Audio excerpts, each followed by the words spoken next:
Hello, everyone. Before we dive into today's story, I have a small request. If you're new to this channel, please hit that subscribe button. And if you're already part of our family, don't forget to like this video, because today's story might just change the way you see family relationships. This is a story about a mother who was shattered when she saw her son's true colors. But then she made a decision that no one saw coming. So let's begin. Some betrayals don't come with screaming or violence. They come silently, in the way someone speaks, in the tone they use, in the coldness of their eyes. And sometimes, the person who breaks your heart is the one you raised with your own hands. My name is Margaret. I'm 56 years old. I live in a quiet neighborhood in Portland, Oregon, with my younger sister, Caroline. For over 30 years, I devoted my entire life to raising my son, Daniel. I became a widow at 29. My husband, Thomas, died of a sudden heart attack when Daniel was only 3 years old. I never remarried. The thought never even crossed my mind. Daniel was my world, my reason to wake up every morning, my reason to keep fighting. I worked 3 jobs to give him the life he deserved. I waitressed during breakfast shifts, I cleaned houses in the afternoon, I stocked shelves at a grocery store at night. My feet ached constantly, my hands were raw from scrubbing floors, but I didn't care, because every time Daniel smiled, every time he hugged me and said, "I love you, Mom," it was all worth it. I sacrificed everything so he could have opportunities I never had. Good education, a stable life, a future, and he got it all. Daniel graduated with honors. He became a marketing executive at a major tech company. He married a beautiful woman named Jessica from an affluent family. On paper, I had succeeded as a mother. I should have been the proudest woman alive, but I wasn't, because somewhere along the way, my son became someone I didn't recognize. And the worst part, he started treating my sister Caroline like she was nothing, like she was hired help, like she was invisible. But here's what Daniel didn't know. Caroline wasn't just my sister. She was the woman who put her entire life on hold to help me raise him. She was the woman who became his second mother when he lost his father. She was the woman who sacrificed her dreams so he could achieve his. And now, my son didn't even look at her with basic human respect. The first time I truly noticed it was 3 weeks after his wedding. Jessica had just moved into our home. It was a modest 2-bedroom house, but we made it work. Caroline had always lived with us. She welcomed Jessica warmly. She cooked her favorite meals. She rearranged her schedule to make space for the newlyweds. She treated Jessica like family. But Jessica didn't see Caroline as family. She saw her as someone beneath her. And Daniel, he allowed it. One evening, I was in the kitchen preparing dinner when I heard it. Daniel's voice, sharp, cold, commanding. "Caroline, get me some water."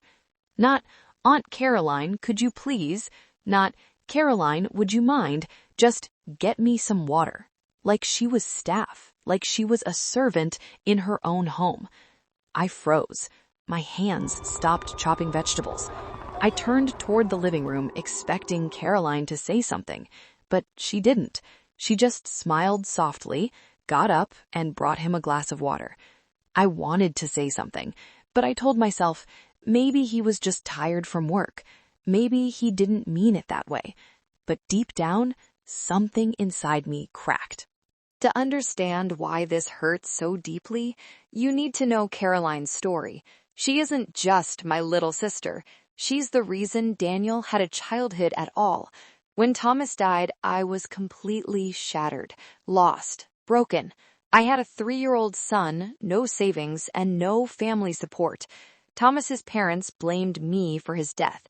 They said if he hadn't married me, he would still be alive. They said I was bad luck. So they cut us off completely. I moved into a tiny apartment with Daniel. I barely had enough money for rent.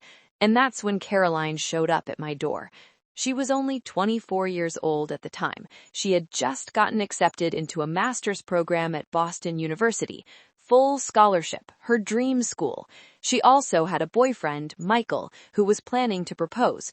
But when she saw me drowning, she made a choice. She deferred her acceptance. She broke up with Michael, and she moved in with us. "Maggie," she said, "I'm not leaving you alone. We'll get through this together." I cried and begged her not to throw away her future, but she just hugged me and said, "Daniel is my nephew. You're my sister. This is my future." And she meant every word. She got a job as an administrative assistant. She gave me half her paycheck every month. She babysat Daniel while I worked night shifts. She helped him with homework. She attended his parent-teacher conferences when I couldn't. She celebrated his birthdays when I was too exhausted to bake a cake. She filled the void his father left behind. Years went by. Daniel grew up. By the time he was in high school, Caroline was 37.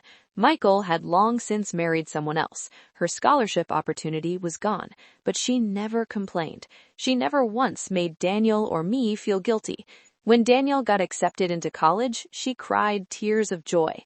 "See, Maggie, we did it. He's going to have the life we always wanted for him." And now, that same boy she raised treated her like she didn't matter. The disrespect didn't stop at that one incident. It escalated, slowly but surely. Daniel stopped asking Caroline how her day was. He stopped including her in conversations. He would walk right past her without even acknowledging her presence. And Jessica, she followed his lead. She started treating Caroline like household help. "Caroline, could you do the laundry today? Caroline, the bathroom needs cleaning. Caroline, I need this ironed for tomorrow." Never Aunt Caroline, never please or thank you, just orders, cold, emotionless orders. I watched it happen every single day, and every single day, a piece of my heart broke. But Caroline, she never said a word. She just smiled, did what was asked, and stayed quiet. One night, I couldn't take it anymore. I pulled Daniel aside after dinner. "Danny, we need to talk." He looked up from his phone. "Yeah, Mom, what's up?" "Why do you talk to Caroline like that?" "Like what?" "Like she's not family. Like she's your maid." He laughed. Actually laughed. "Mom, you're being dramatic. I'm just asking her to help out around the house." "She's been helping out her entire life, Daniel. She raised you." His smile faded. "Mom, she chose to stay. Nobody forced her." Those words felt like a knife in my chest. "She chose to stay because she loved you." He shrugged. "That was her decision. I didn't ask her to give up anything." I stared at him. This wasn't my son. This was a stranger. "Do you have any idea what she sacrificed for you?" "Mom, I appreciate what she did, but that doesn't mean I owe her her whole life."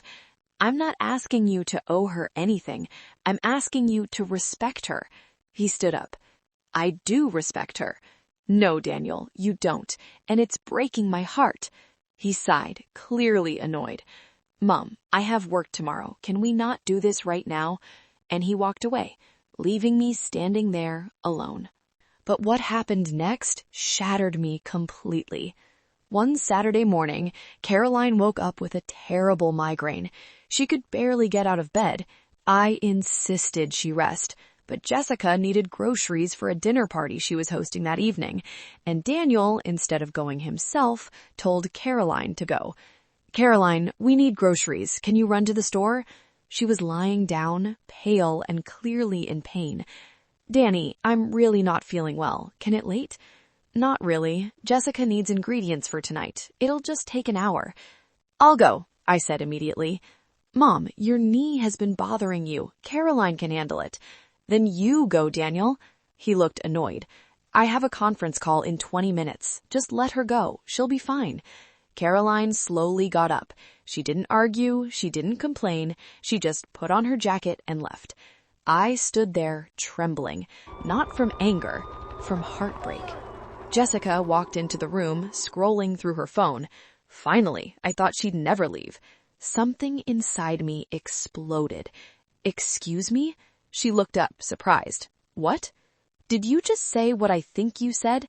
I just meant she was taking forever. She's sick, Jessica. She has a migraine. Okay, but we need groceries. What's the big deal? The big deal is that she's not your servant. She's family. Jessica's face hardened. Margaret, I think you're overreacting. Overreacting? She's done nothing but help since you moved in, and you treat her like she's beneath you. That's not fair. No, what's not fair is how you and my son treat her. Daniel walked in. What's going on? Jessica immediately turned to him. Your mother just attacked me. I couldn't believe what I was hearing. I didn't attack her. I told her the truth. Daniel's jaw clenched. Mom, you need to stay out of this. Stay out of this? This is my house, Daniel. Actually, Mom, technically, I've been paying most of the bills for the last 2 years. Silence. Heavy, crushing silence. He turned and walked out. Jessica followed, and I stood there, feeling like a stranger in my own home. That night, I couldn't sleep. Daniel's words kept echoing in my head. I've been paying most of the bills. As if that erased 30 years of love and sacrifice. As if money was all that mattered. Around 3 a.m., I heard soft crying. I got up and followed the sound to Caroline's room. The door was slightly open. She was sitting on the edge of her bed, sobbing quietly. Caroline. She quickly wiped her eyes. Maggie, go back to bed. I'm fine. I sat down beside her. You're not fine. She broke down. I don't understand. What did I do wrong? Nothing. You did nothing wrong. Then why does he treat me like this? Her voice cracked. I loved him like my own child, Maggie. I gave up everything for him. My education, my relationship, my entire future. I know. And now he looks at me like I'm a burden, like I'm nothing. Tears streamed down my face. I'm so sorry, Caroline. This is my fault. I should have raised him better. She shook her head. It's not your fault. But it was. I raised him. I taught him his values. Or I thought I did. We sat there in silence, 2 women who had given everything and received nothing but coldness in return. And that's when I made a decision I never thought I'd have to make. I was going to teach my son a lesson he would never forget. The next morning, I woke up with absolute clarity. I knew what I had to do, but it wasn't going to be easy because it meant doing something that would break my own heart. I called my friend Rebecca. She was a real estate attorney. Margaret, everything okay? I need your help with something legal. Of course. What is it? I want to transfer ownership of my house. There was a pause. To Daniel? No, to Caroline. Longer pause. Margaret, are you absolutely sure? Yes. She didn't ask questions. She just said, come to my office tomorrow. I spent the entire day thinking, was I being too harsh? Was I overreacting? But then I remembered the way Daniel dismissed Caroline, the way Jessica treated her, the way he said, I pay the bills. And I knew. This wasn't about revenge. This wasn't about punishment. This was about dignity, about showing him that respect can't be bought. It has to be earned. The next afternoon, I went to Rebecca's office. I signed all the paperwork. The house was now legally Caroline's. When I came home, I felt strangely peaceful, like a weight had been lifted off my shoulders. But I didn't tell anyone yet. I was waiting for the right moment. 3 weeks later, that moment arrived. Daniel and Jessica were hosting a dinner party, colleagues from Daniel's office. Jessica spent the entire day bossing Caroline around. Caroline, set the table. Caroline, make sure the wine glasses are spotless. Caroline, the appetizers need to be ready by 6. Caroline did everything without a word of complaint. When the guests arrived, Daniel introduced everyone. This is my mother, Margaret. Everyone greeted me warmly. Then one of the guests looked at Caroline. And who is this lovely lady? Daniel hesitated for just a moment. Then he said, This is Caroline. She helps out around the house. Helps out around the house?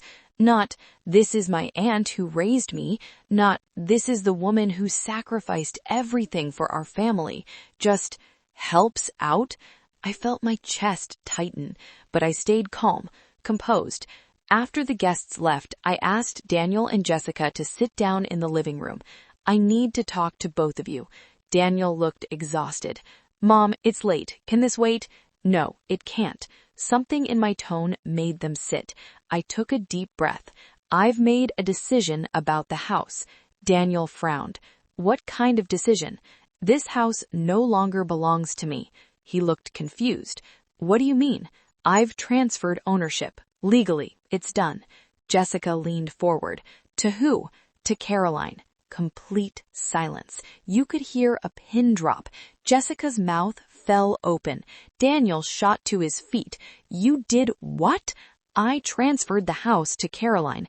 It's legally hers now. Are you out of your mind? No, Daniel, I'm finally thinking clearly. This is our house. No, it was my house, and now it belongs to the woman who actually deserves it. His face turned red. You can't just do this. I already did. The papers are signed. Jessica jumped in. Margaret, this is completely unfair. We live here. I looked at her calmly. You're right, you do. And if Caroline decides to let you stay, you're welcome to. But that's her decision now, not mine. Daniel was shaking.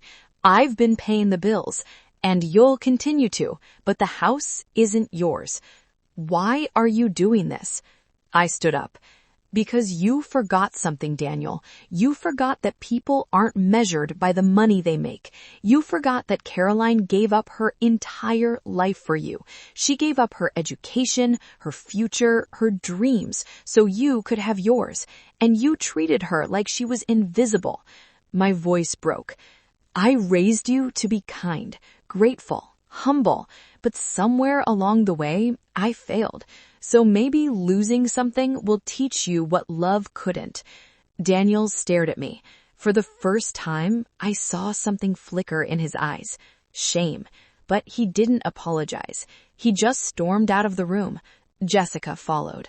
The next 2 weeks were unbearable. Daniel barely spoke to me. Jessica avoided me completely. The house felt like a war zone. But I noticed something changing. They were different with Caroline. Not affectionate, but polite. They said, please. They said, thank you. They stopped giving orders. Caroline noticed too. One evening, she came to my room. Maggie, what did you do? I told her everything. She stared at me in complete shock. You gave me the house? Yes. But why? I never wanted anything. I know you didn't. That's exactly why you deserve it. Tears filled her eyes. Maggie, I don't care about the house. I just wanted to be treated like I mattered. I know. And now Daniel knows it too. She hugged me tightly. We both cried. 10 days later, there was a knock on my bedroom door. It was Daniel. Mom, can we talk? I nodded. He sat down on the edge of my bed. For a long time, he said nothing. Then, finally, I'm sorry. I looked at him. For what? For everything. For how I treated Caroline, for what I said to you, for forgetting who I am and where I came from. His voice cracked. I got so caught up in my career, my marriage, my life, that I forgot the people who built that life for me. Tears rolled down his face. Aunt Caroline gave up everything so I could have a future, and I treated her like she didn't matter, like she was nothing. I reached out and held his hand. I'm glad you see it now. I don't deserve forgiveness. Maybe not today, but you can earn it. He looked at me. How? By changing, by showing her respect every single day, by becoming the man I always believed you could be. He nodded. I will, I promise. Over the next several months, everything slowly changed. Daniel started treating Caroline with genuine respect. He asked about her day. He included her in family decisions. He stopped speaking to her like she was beneath him. Jessica, seeing the shift in Daniel, began to change too. She started helping with chores. She stopped treating Caroline like staff. She even apologized one evening, quietly, over tea. One Saturday afternoon, Daniel came home with something in his hands. It was a framed photograph, a picture of him as a little boy sitting on Caroline's shoulders, both of them laughing. He handed it to Caroline. "Aunt Caroline, I found this in a box in the attic. I want you to have it." Caroline's eyes filled with tears. "Danny, you were always my second mom. I'm sorry I forgot. I'm sorry I hurt you." She hugged him, and for the first time in months, I saw her truly, deeply smile. A year later, Daniel did something that shocked us all. He and Jessica bought a small house just 2 blocks away, and they gave it to Caroline. "Aunt Caroline, you've spent your whole life taking care of others. This is yours, your own space, your own peace." Caroline cried. I cried. Even Jessica cried. Caroline didn't move out completely. She still came over almost every day. But now she had her own home, her own sanctuary, her own sense of worth. I'm sharing this story with you today because I want you to understand something important. Family is not just about blood. It's about respect. It's about gratitude. It's about honoring the sacrifices people make for you. Daniel learned a painful lesson, but he learned it, and I'm grateful for that. Because sometimes love alone isn't enough. Sometimes you have to lose something to understand its true value. If there's someone in your life who has sacrificed for you, don't take them for granted. Thank them, honor them, show them they matter, because one day they might not be there anymore, and you'll regret every moment you wasted. Caroline is 59 now. She's happy. She's at peace. She knows she's loved. And that's all any of us really want, to be seen, to be valued, to be loved. So that's today's story. I hope it moved you the way it moved me. If it did, please like this video and share it with someone who needs to hear it. And if you haven't subscribed yet, hit that button now, because every week I bring you real stories about real people facing real struggles. Stories that make you think, stories that make you feel, stories that remind you what truly matters. Thank you for watching. Until next time, treat the people who love you with the respect they deserve, because love without respect means nothing.